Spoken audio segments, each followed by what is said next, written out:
Hello and welcome to another episode of That Sports Guys podcast. I am Craig Forrestall. I am That Sports Guy.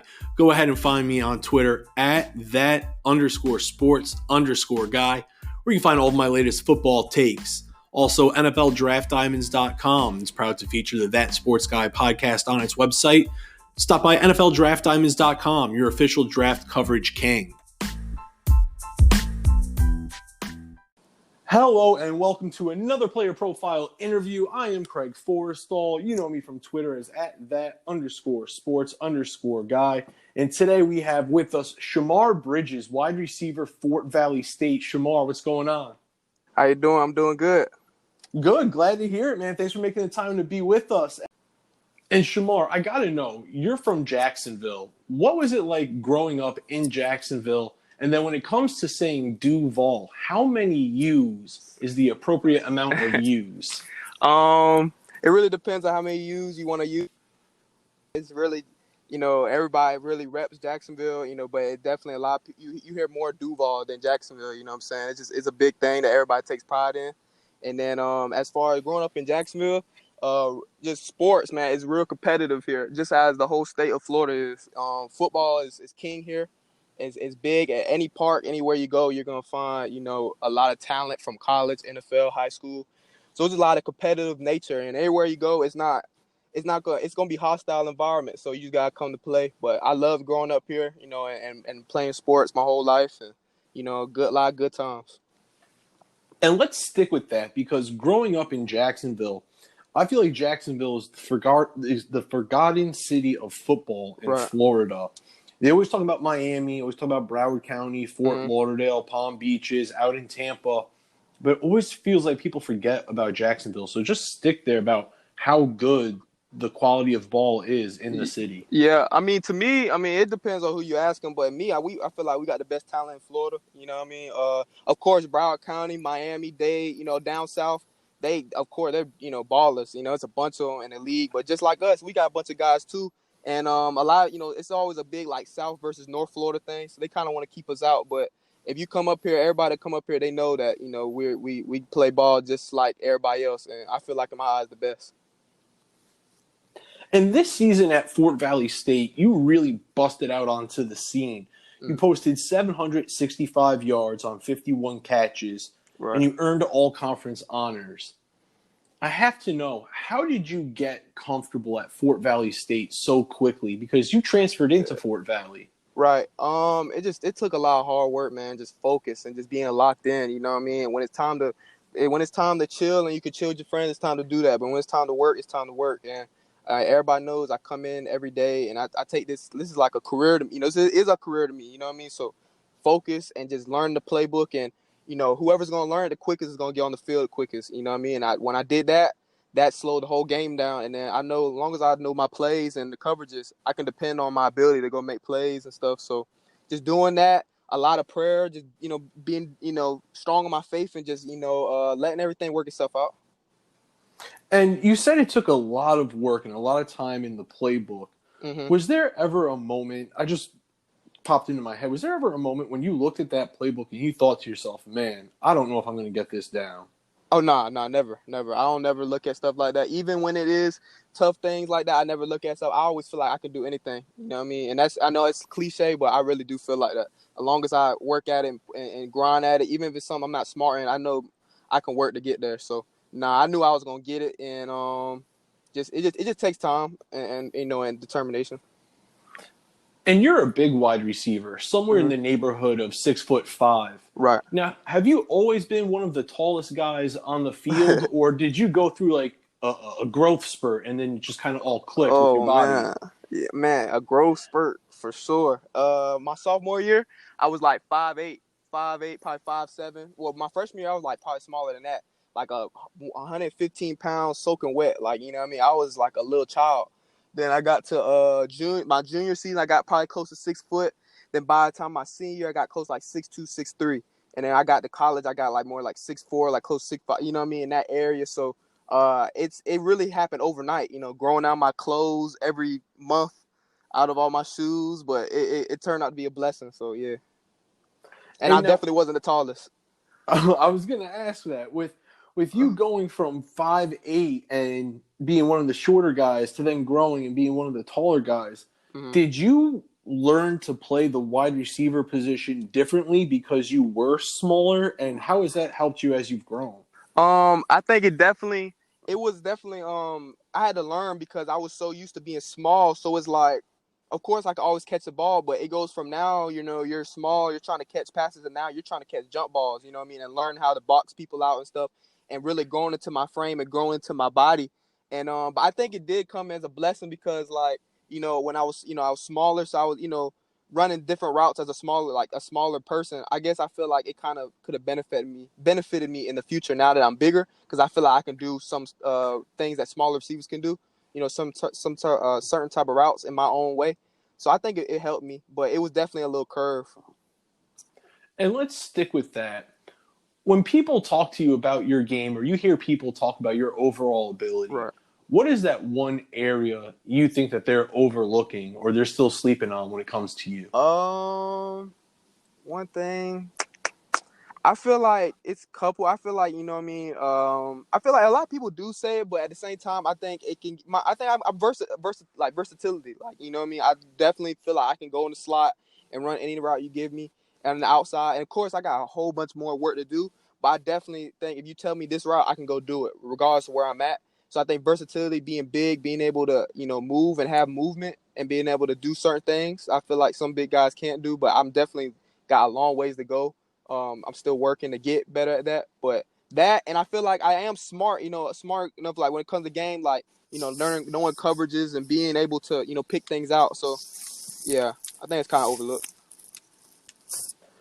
And when people are going to put on the film, in your opinion, what's the first thing that's going to jump out to them about your game? I think being able to get the ball, catch the ball, ability to make wide, I feel like I have a wide catch radius.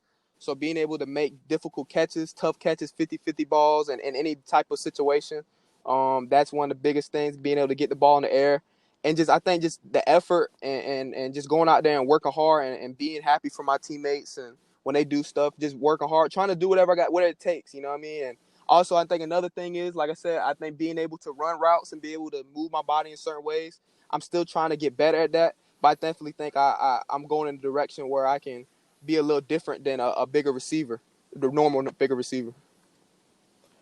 And have you spent any time, Shamar, this offseason focusing on one specific area that you really Mm-hmm. want to get better in? Hips, my hips for sure. Training on that hips, and like stop and go, like acceleration. Being able to get in and out. And that's something that's big as a bigger receiver. Quicker guys, smaller guys, they can do that. You know what I mean? But that's something that I've been training. Working on.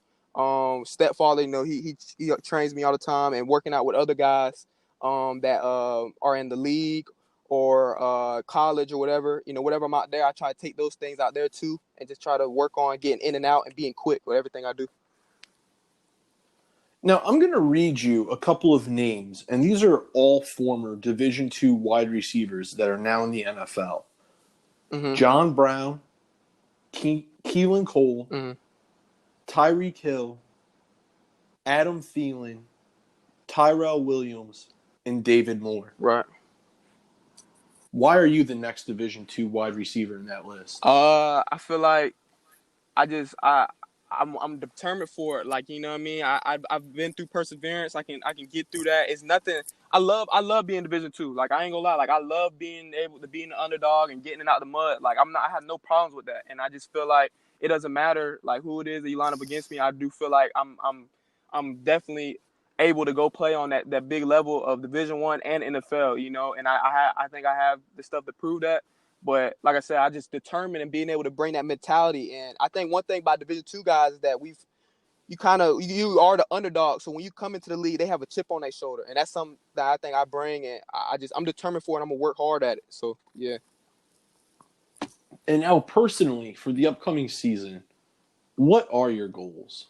For the upcoming season, I want to win a championship. For the team. First, win a championship. I want to, my last year, I want to be able to say that this is the best, one of the best or the best team at Fort Valley's ever had. and I want to be a part of that. And then I want to, help my team win it anyway. I want to be all conference and all these different things again, but I want to be all American. I want to be up there as the best in the nation. Not only the best in the conference and the region, but I want to be the best in the nation and put up big numbers. I want, I want to show, I'm number one. You know what I'm saying? So that's what I'm definitely looking forward to. And now you said winning the conference championship. Mm-hmm. Now, outside of that, is there anything else as far as team goals go that you have set out? Win the conference championship. I feel like winning against Albany State. That's a big rival. I want to win against them. I want to win against Savannah State. I want to win against these couple of these big games. And like I said, I want to leave a legacy. I want this team to be, somebody, in 10 years they talk about, or 20 years, one of those legacy type of, legendary type of teams. So yeah, I want to be a part of that.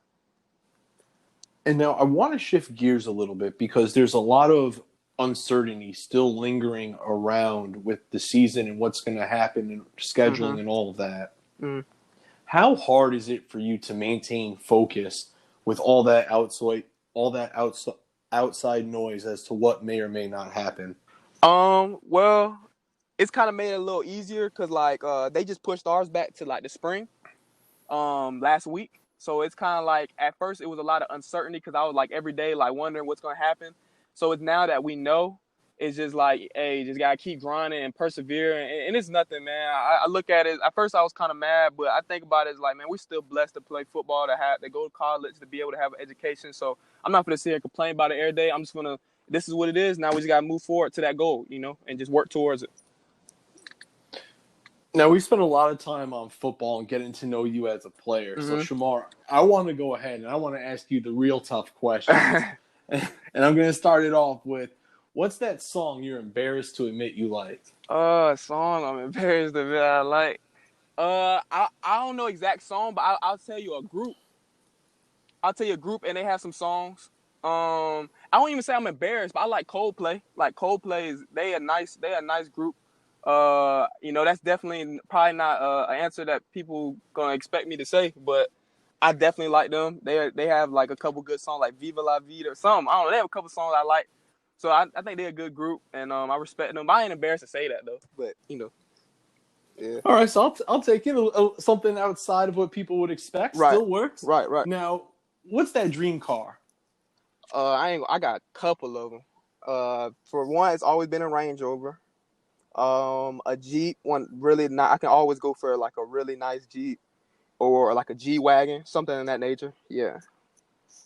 Now let's stick with the Range because that's my dream car too. Okay. What are you doing to it? What's yours going to be? I've had a lot of thoughts about different things I want to wrap it in, but I think I might just stick to like a matty black, black rims, black, tinted windows, like something real smooth, and something nice, and nice like that. Including that night it's gonna look good. So I don't know. When I get there, maybe I'll have different ideas, but right now, if I was to pick, that's what I would pick right now.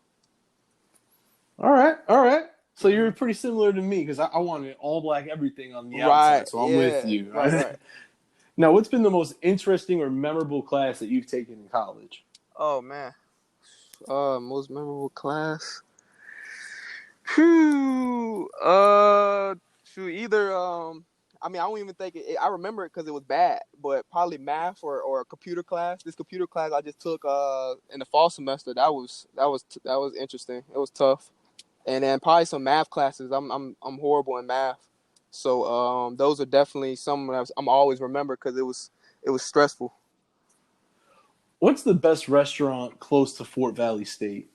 To be honest, I'm not even sure. It's such a small town, but there actually is one that like it's kind of like in downtown. I can't even tell you the name off the top of my head right now, but it's a place where they definitely sell a lot of like good wings. And it's open always late, which is crazy. Like it will be open late at night. You can still go and get some food. So I forgot the name of it, but it's good. And now we're gonna finish it up with this final question. Mm-hmm. Shemar, if you won $1 million and could only donate it to one charity or one cause, what would it be? I would donate it to just people, homeless people that are really less fortunate, that come from homes with barely any parents. I would also probably thinking like donate to like autistic children, just a lot of different, or people just like on their last, like their deathbed, you know what I mean? That's really just only got a month to live, you know what I mean? It's a bunch of different ideas, but definitely people that really need it way more than a lot of us, you know what I mean? So yeah. And before we get out of here, what's that one thing we all need to be on the lookout for with Fort Valley State this season? That we're coming, you know what I'm saying? It's going to be, 2020 is definitely a curveball, but regardless, one thing about us, we've been still working.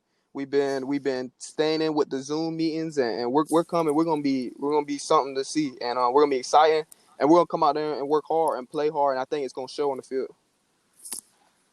Ladies and gentlemen, you heard it here first. Fort Valley State's going to put on a show this season for you once the season rolls around. So for Shemar Bridges, I'm Craig Forrestall. Until next time, stay safe and be easy. Sir.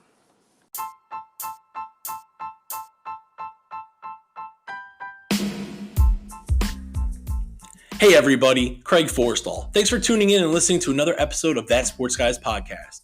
Make sure to follow me on Twitter at that_sports_guy to catch all the latest updates and podcast episodes. Until next time, stay safe and be easy.